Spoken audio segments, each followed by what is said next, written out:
नमस्कार दोस्तों, एक बार फिर से आपका स्वागत है आपके अपने YouTube चैनल ई एजुकेशन में। देखिए, हम ग्राफ कर रहे थे, उसकी हम 3 क्लासेस कर चुके हैं। यदि आपको हमारी पहली 3 क्लासेस देखनी है तो आप हमारे डिस्क्रिप्शन बॉक्स में जा सकते हैं, वहाँ पे आपको उनका तीनों क्लासेस का लिंक मिल जाएगा। चलिए, आज हम 4th पार्ट लेके आए हैं। देखिए, इसमें क्या दे रखा है, यहाँ पे एक ग्राफ दे रखा है और उससे रिलेटेड क्वेश्चन दे रखे हैं। चलिए, इसमें क्या है, आप एक बार ग्राफ देख लीजिए। और फिर इसमें क्या है, एक परिवार द्वारा 2001 में विभिन्न मदों पर किए गए खर्च और बचत का प्रतिशत दे रखा है आपको। तो इसमें कितना कितना दे रखा है, अन्य मदों पर 20%, परिवहन पर 5%, बच्चों की शिक्षा पर 12%, मकान पर 15%, कपड़ों पर है 10%, भोजन पर 23% और बचत है 15%। ठीक है, अब टोटल मिला के कितना हो गया, 100%। तो आपको पता है आय अपने आप में कितनी होती है, 100%। आय कितनी होती है, 100%। तो आय क्या होती है, उसका व्यय और बचत दोनों चीजें मिला के हो जाती है आय। तो ठीक है, ये डिटेल दे रखी है उसकी कि कितना उसने व्यय किया और कितनी उसकी बचत थी। चलिए, अब पहला देखते हैं। पहले क्वेश्चन में क्या है, परिवार का सबसे अधिक व्यय निम्न पर हुआ।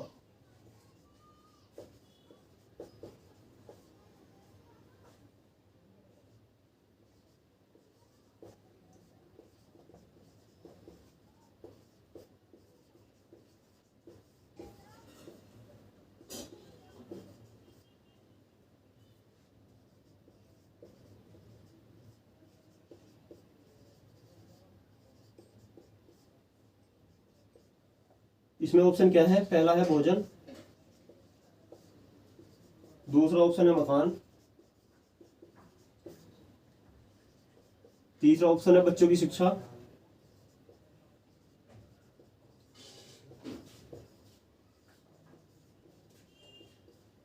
चौथा ऑप्शन है अन्य मदे।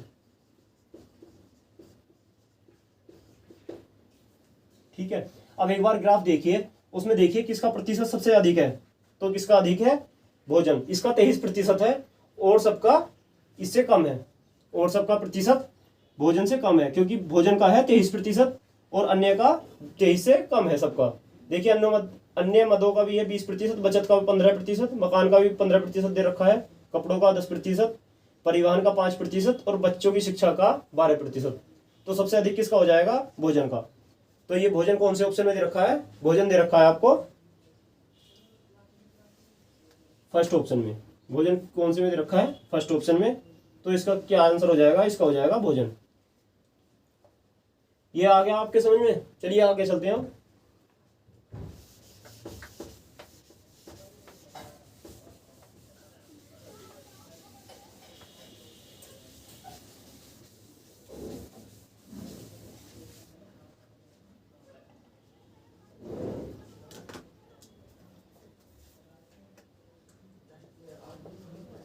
देखिए क्या है, परिवार की वर्ष में हुई कुल बचत निम्न पर हुए व्यय के बराबर थी।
देखिए, इसमें दे रखा है परिवार की वर्ष में हुई कुल बचत निम्न पर हुए व्यय के बराबर थी। तो इसमें क्या है, इसमें हो जाएगा आपका बचत देखना है। तो बचत कितनी है, 15%।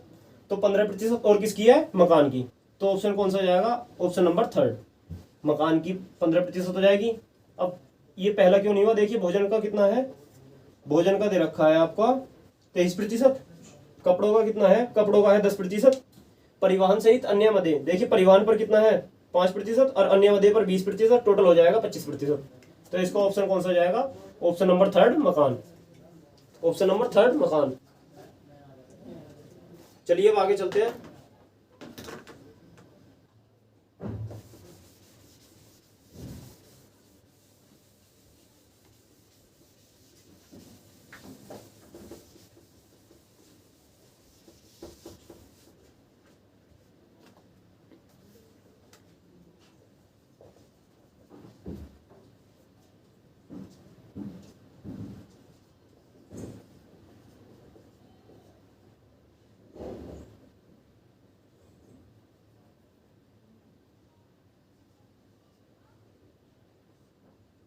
देखिए इसमें क्या है, परिवहन और अन्य मदों पर कुल मिलाकर आय का कितने प्रतिशत व्यय हुआ है? परिवहन और अन्य मदों,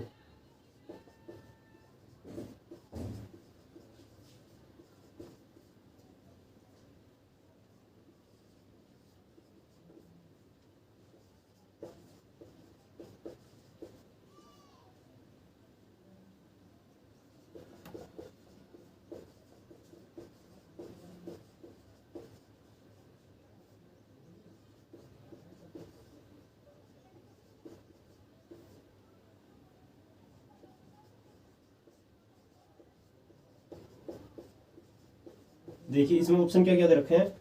पहला ऑप्शन है 25%, पहला कितना है 25%, दूसरा ऑप्शन है 20%, तीसरा ऑप्शन है 30% और चौथा ऑप्शन है 32%। चौथा कितना है 32%। तो इसमें दोनों का निकालना है आपको, परिवहन और अन्य का, परिवहन का भी और अन्य का, दोनों का कुल मिलाकर।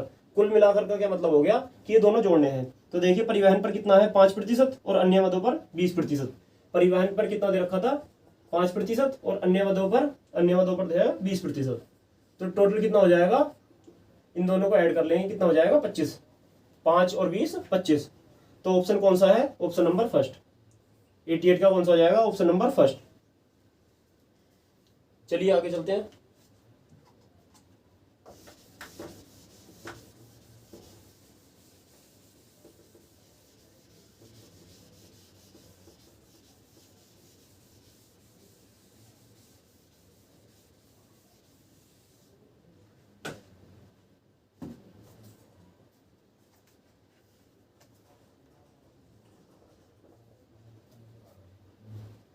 एटी 89,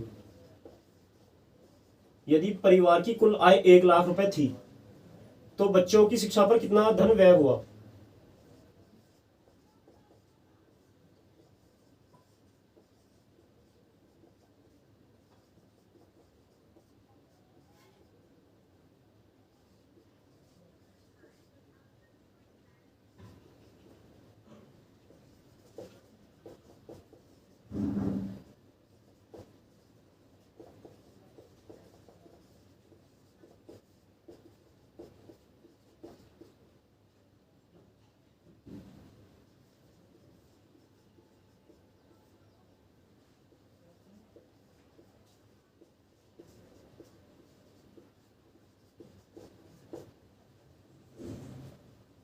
इसमें क्या दे रखा है? पहला ऑप्शन है 10,000,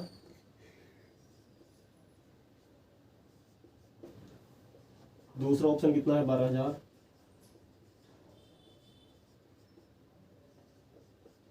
तीसरा ऑप्शन है 15,000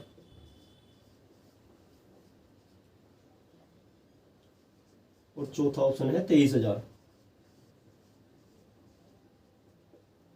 तो आपको क्या पता करना है? बच्चों की शिक्षा पर, और आपको परिवार की कुल आय कितनी माननी है? 1 लाख, बच्चों की शिक्षा पर। तो आपको पता है 1 लाख का 1% कितना होता है? 1,000। कैसे? हमने आपको बताया था 1,000 1 लाख का कितना, कौन सा भाग है? 100वां भाग है। तो 1 लाख का 1,000 कितना हो जाएगा? 1%। तो आपको क्या निकालना है? बच्चों की शिक्षा, बच्चों की शिक्षा कितनी है? 12%। तो 12% कितना हो जाएगा? 12,000। 1% 1000, तो 12% कितना हो जाएगा 12000। तो ऑप्शन कौन सा हो जाएगा, option number second, option number second. यदि किसी को डिटेल में देखना है तो देख सकता है। देखिए आप, आय कितनी मानती है 100%, आय कितनी मानते हैं 100%, आय कितनी होती है 100%। तो ये किसके बराबर है, 1 लाख के, 1 लाख के बराबर है। 1% कितना हो जाएगा, इसे 100 से डिवाइड कर देंगे, 1 लाख को 100 से भाग कर देंगे, 100 से भाग कर देंगे, 0 से 0 कैंसिल हो जाएगा, कितना आ जाएगा 1% कितना आ जाएगा 1000, 1% 1000 आ गया। तो 12% कितना हो जाएगा, 12% हो जाएगा 12000। कैसे, गुणा करके।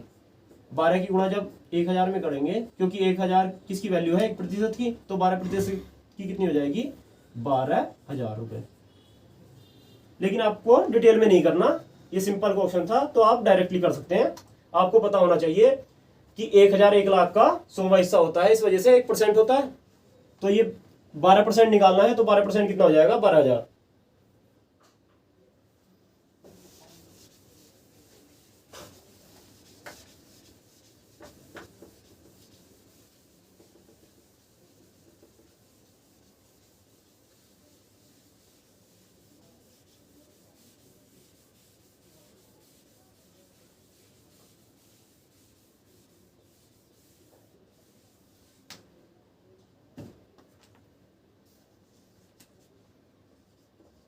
देखिए 90 में क्या दे रखा है, यदि वर्ष की कुल आय 1 लाख रुपए थी तो मकान और परिवहन पर कुल व्यय का अंतर, इसमें निकालना है मकान और व्यय परिवहन का अंतर।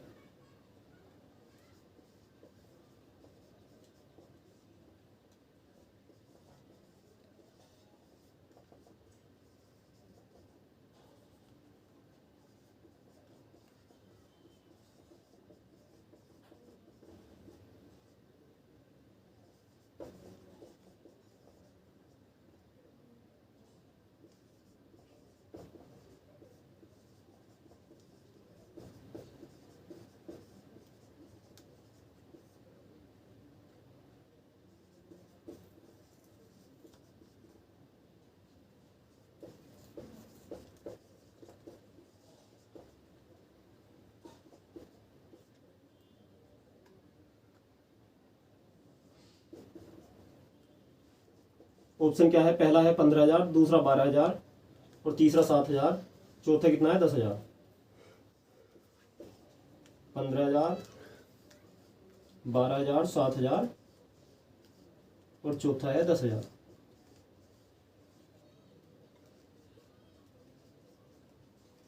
ठीक है, अब देखिए आपको क्या निकालना है, मकान और परिवहन का अंतर। देखिए मकान पर कितना है और परिवहन का कितना है, उनका अंतर निकालना है। देखिए हमने आपको बताया था अंतर में हमेशा बड़े वाले में से छोटा माइनस करते हैं। मैंने आपको एक एग्जांपल देके भी समझाया था। यदि आपको मेरी और मेरे भाई की उम्र का अंतर निकालना होगा तो आपको क्या करना होगा, हम में से जो भी बड़ा होगा उसमें उसकी आयु में से छोटे, उसकी आयु में से छोटे वाले की आयु हटा देंगे तो आपको अंतर पता चल जाएगा। इसमें यह पता नहीं है अभी कि किसकी आयु कितनी है, तो जिसकी आयु ज्यादा होगी उसमें से छोटे वाले की घटा देंगे। यदि मेरी आयु ज्यादा हुई मेरे भाई से तो आप मेरी आयु में से भाई की आयु घटाएंगे, यदि भाई की आयु में उससे ज्यादा हुई तो आप भाई की आयु के अंदर से मेरी आयु घटा देंगे। ठीक है, तो आपको अंतर में क्या करना है, हमेशा बड़े में से छोटा घटाना है। ये नहीं देखना कि पहले मकान है तो पहले मकान लिखा, मकान में से परिवहन की घटाएंगे, ऐसा कुछ नहीं होता। इसमें क्या होता है, हमेशा बड़े में से छोटे माइनस होता है। तो क्योंकि कुछ बच्चों का कंफ्यूजन होता है कि पहले मकान है तो मकान में से ही परिवहन का घटाएंगे। यदि मकान मान लीजिए छोटा हुई मकान की वैल्यू तो परिवहन की ज्यादा हुई तो ये किस में आ जाएगा, नेगेटिव में, और अंतर कभी भी नेगेटिव नहीं होता।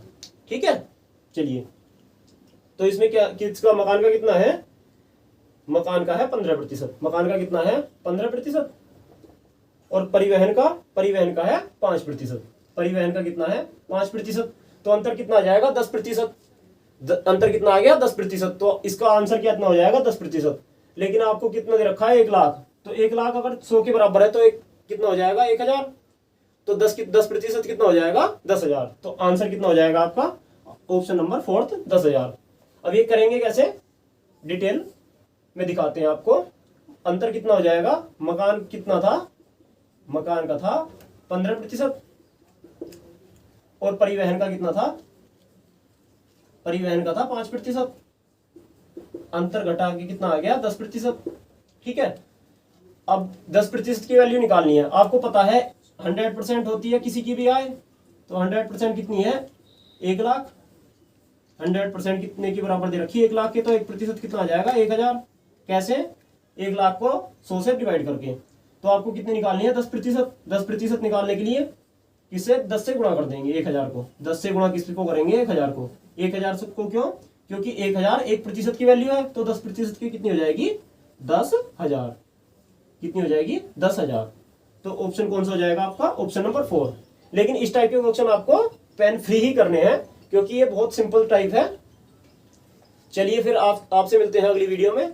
तब तक के लिए goodbye, have a nice day, thank you.